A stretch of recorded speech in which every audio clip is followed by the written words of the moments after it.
नमस्कार, good evening, सत श्री अकाल, शब्बा खैर। कैसे हैं आप सब? मैं बहुत अच्छी हूँ। थोड़ी तबीयत ठीक नहीं थी इसलिए मैंने स्टोरी नहीं डाली 3 दिन से। आज थोड़ा बेहतर महसूस कर रही हूँ तो मैं स्टोरी डाल रही हूँ। आज की स्टोरी सुनाने से पहले जीवन के बारे में मैं कुछ बताना चाहूँगी। जीवन बहुत खूबसूरत है लोग, लेकिन इसको इतना कॉम्प्लिकेटेड और मुश्किल बना देते हैं, दुखदाई बना देते हैं। जबकि ज़िंदगी जीने के लिए दी हुई है, ज़िंदा दिली का नाम है, ना कि रोने, अफ़सोस करने, ईश्वर को दोष देना, खुद को दोष देना, किस्मत को दोष देना, इन सब चीज़ों की जगह नहीं है। आप अपने ऊपर भरोसा रखिए, तो ईश्वर आपको सब कुछ देगा जो आप चाहते हैं, क्योंकि भगवान भी उसी की मदद करता है, जो अपनी खुद मदद करता है। तो कहानी शुरू करने से पहले जीवन पे 2 शब्द बोलना चाहूँगी। मिट्टी का तन है मेरा, मस्ती का मन, क्षण भर में जीवन मेरा परिचय। कल रात्रि के अंधकार में थी मेरी सत्ता विलीन, इस मूर्तिमान जग में महान था मैं विलुप्त। कल रूप ही, कल मादकता ही भरी नींद जड़ता ले रही मेरी होड़। तो कहने का मतलब ये है कि ज़िंदगी बहुत क्षण भर की है। आज हम हैं, अगले पल हम रहेंगे, नहीं रहेंगे, इसकी किसी के पास कोई गारंटी नहीं है। तो जो पल है उसको ज़िंदा दिली से, खुश मिजाजी से, मस्ती में जी लें। कल ज़िंदगी रहे ना रहे, हम रहे ना रहें, है ना?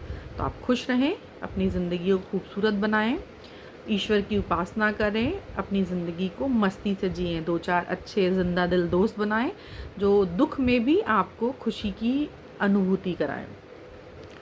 कहानी आज जो मैं सुनाने जा रही हूँ वो एक लड़के की कहानी है जो बहुत एम्बिशियस था और स्पोर्ट्स में अपना भविष्य बनाना चाहता था। तो बहुत अच्छा क्रिकेट खेलता था, बहुत अच्छा पढ़ने में भी अच्छा था, लेकिन पढ़ने से ज़्यादा वो खेलने में अच्छा था। तो उसके घर वालों ने उसकी रुचि देखते हुए उसको एक एकेडमी में दाखिल करा दिया। बहुत अच्छे से चल रहा था, बहुत वो टूर्नामेंट और प्रैक्टिस करता था। और हॉस्टल में, मतलब जहाँ वो एकेडमी में रह रहा था, वहाँ एक बार सारे बच्चे छुट्टी पे चले गए। 2-4 बच्चे ही थे।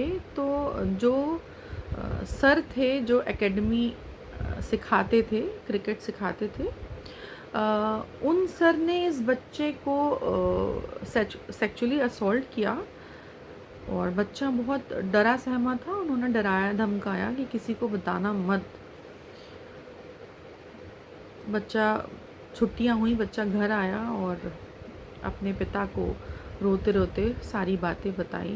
पिता ने एफआईआर दर्ज कराई, बच्चे का स्टेटमेंट रिकॉर्ड हुआ और वो टीचर अरेस्ट हुए।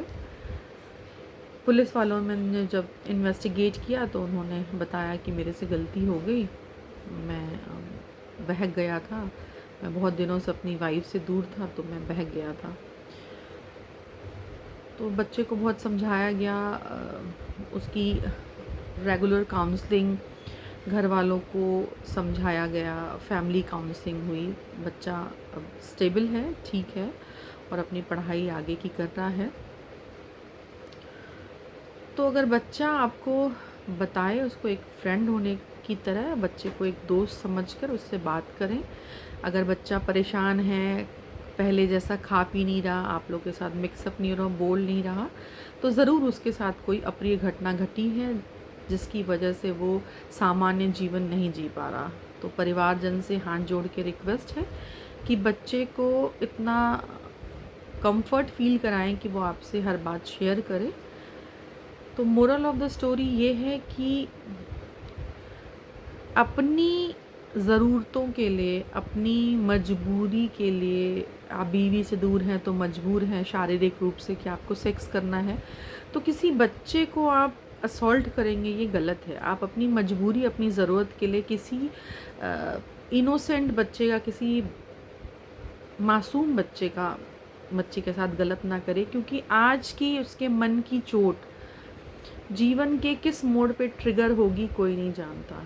तो बच्चों को बहुत ही नाजुक से, बहुत ही नज़ाकत से पालें, समझाएं, ना कि क्योंकि अभी ये जो मन है ये बहुत कोरा होता है, तो ये घटनाएं उस पे मन पे लिख दी जाती हैं जो जीवन के किसी भी मोड़ पे उनको ट्रिगर कर देता है और वो परेशान हो जाते हैं।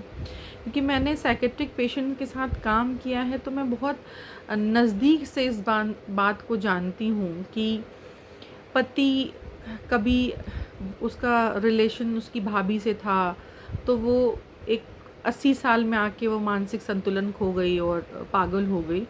तो कब कौन सी बात आपके अनकॉन्शियस माइंड में है और वो बढ़ते बढ़ते परिस्थितियों के हिसाब से वो कब ट्रिगर हो जाएगी कोई नहीं जानता।